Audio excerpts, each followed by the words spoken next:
It helps in tasting of the food. It also helps in the smelling of the food that we are eating. So what happens? There are salivary glands present in our body. Salivary glands present in the saliva of our mouth. So what is the function of that salivary glands? They secrete one enzyme, that is salivary amylase. Salivary amylase enzyme secreted by our saliva. And what is the function of this enzyme? It breaks down the starch into sugar. All the starch which is present in our food is converted into sugar by the process of salivary amylase. And after that, all the broken food that is passed into our food pipe through this tongue. Tongue helps in the pushing of food also in our food pipe. So you can see the parts also. So first we will take food from our mouth, and then teeth help in grinding of that food. Then tongue helps in chewing of that food. It will pass that food into our esophagus part, also known as food pipe. So what is the function of esophagus? Esophagus, it does not help in the digestion of food. It is only present in our body to pass the food from our mouth to the stomach. So it takes food from mouth to the stomach by the peristaltic movement.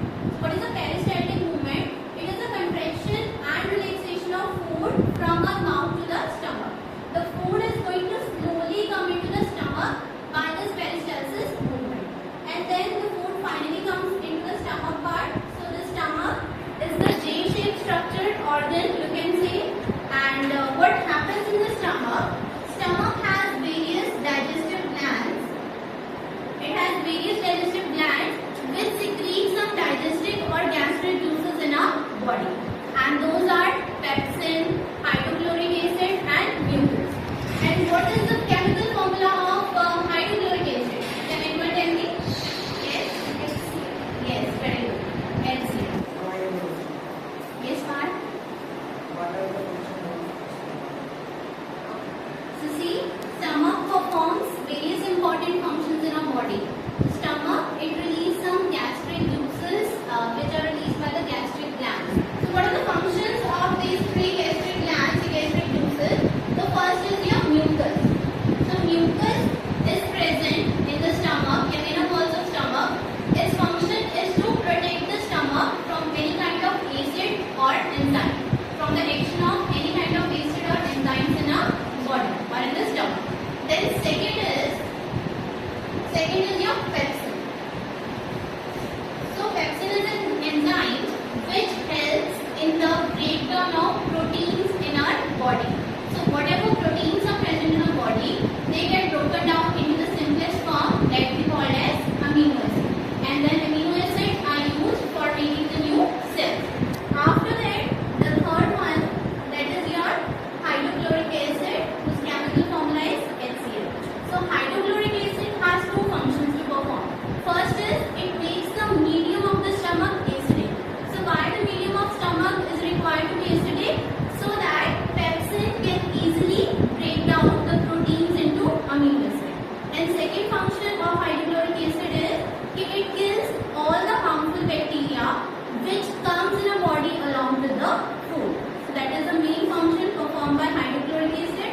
And then after this stomach, the food, it goes into the small intestine. So this is your small intestine part. So it is a long tube-like structure which is around 6 meters long. So in the small intestine, again, small intestine receives some secretions from your liver and pancreas part. So you can say this is the liver and this is the pancreas, the smaller part.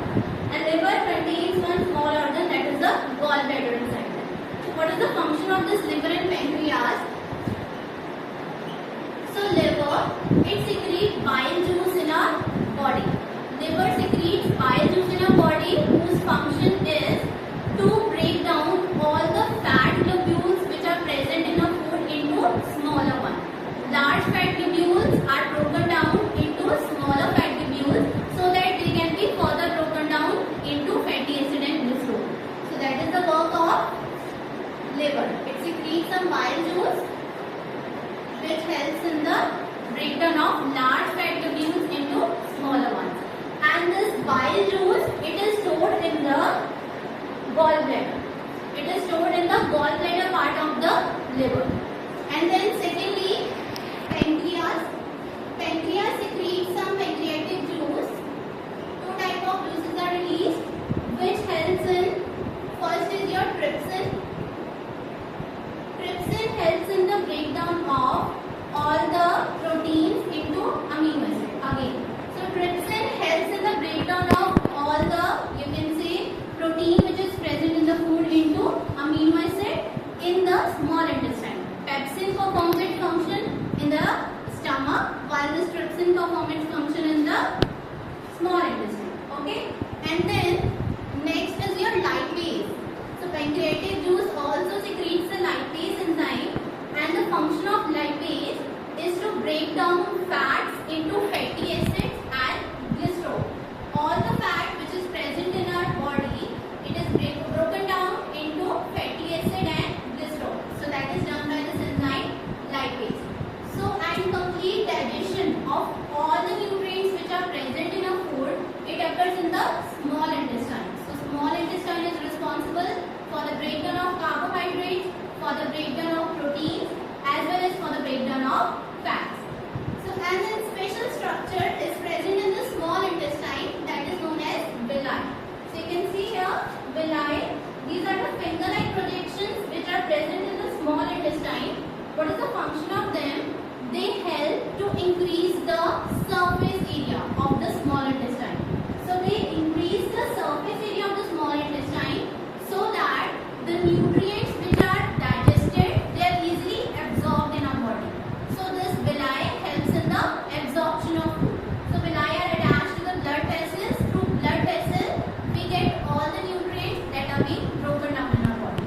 Like you can get the example carbohydrates. Carbohydrates are converted into glucose or sugar, and that glucose is used as a source of energy for us. And then from small intestine, the food gets transferred into the large intestine. So this whole green part is your large intestine, which is around 1.5 meter long. And what is the function of large intestine? Large intestine absorbs all the undigested food, water and salt. So whatever we have said in the small intestine, the digestion takes place. But the part which is left undigested, it is not breaking down in our body. So all the water and all the salt are being absorbed by this large intestine walls, and the liquid semi-solid substance which is left behind, that is sent by large intestine into the anus. So last part is your anus. So from this anus, that semi-solid liquid passes out from our body, that is not required by body. So this is whole process of human digestive system. So is there any doubt? Why are parents advised us to chew each and every bite 32 times? That's a very good question. That must be a common question for you all. So yes, it's very important to chew every bite of food 32 times. Why is it so? Because we are not having four-chambered stomachs like that of ruminants. Ruminants are the animals, grass-eating animals, which have four-chambered stomach. Like your buffaloes, cows are there. What happens? We cannot take our food into our mouth. Backward flow cannot be there. It is not possible for us. Why? Because all the digestion takes place in a stomach in a very proper manner. From stomach, all the undigested food, it goes into the small intestine, and where the complete digestion takes place. But in case of those ruminants, what happens? They have four-chambered heart. First they are eating that food, again it is going into their food pipe, and again it occurs in their mouth. Again that process of digestion takes place. So again that digested food will pass into their stomach. So this is the reason why you can say the backward flow of food does not occur in our body, but it can occur in case of buffaloes or cows. Okay? I have a question. Yes, Namishna? Ma'am, is the gallbladder necessary for our body? Can we survive without a gallbladder? bile without gallbladder. So it is operated also, surgically it is removed also from our body if it is filled with stone. So see what I told, what is the function of gallbladder in a body? The gallbladder, it stores the bile juice in our body, which is secreted by the liver. So if there is no gallbladder, what will happen? The bile juice will not be stored in our body. And what is the function of bile juice? It breaks down the large fat globules into smaller ones. So if no bile juice is there, no gallbladder is there, so that large fat globules will not be broken down into smaller ones, due to which that person will have a problem in digesting the fatty food that he or she is eating.